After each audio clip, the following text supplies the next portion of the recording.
Секој изборна кампања почнува приближно исто. Партиите надпреварувачи потпишуваат декларации и даваат честен збор дека ќе водат фер кампања.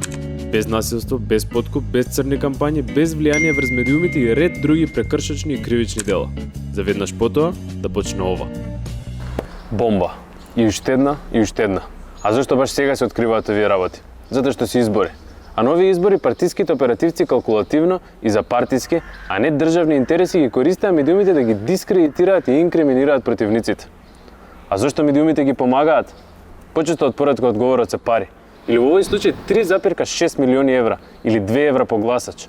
Пари кои партиите ги потрошат на реклами за само 15 дена кампања. Во овие 2 недели телевизиите, радијата и порталите ги нудат своите рекламни простори на партиите, а процедурата е едноставна. Медиумите поднесуваат ценовник и тековна состојба за да влезат во регистарот на медиуми на Државната изборна комисија. Изборниот законник предвидел само еден критериум – медиумите да имаат јавен импресум. Од листата пријавени медиуми, политичките партии се избираат со кого сакаат да склучат договор за рекламирање. Потоа тие ги праќаат овие договори во Државната изборна комисија. Медиумите праќаат фактури во ДИК. Најдоцна 60 дена од крајот на кампањата, ДИК мора да им плати на медиумите онолку колку што се договориле со партиите.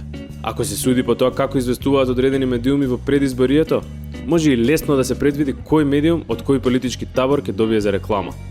А како ова стана можно? Ова е историски важна година за изборниот процес во државата, ако сакаме да разбереме како се корумпираат медиумите во изборна кампања.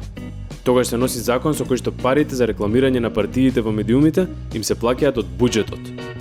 На овие четворица луѓе им се дозволи скриени во кафеана во клубот на пратеници на полнок да ги договорат најкрупните измени во историјата на изборните правила. Овие измени донесоа големи привилегии само за крупните играчи на политичката сцена и отворија врата за државно спонзорирана корупција на медиумите. Во суштина, граѓаните се спонзори на платената политичка реклама за избори на која било партија, на сите партии.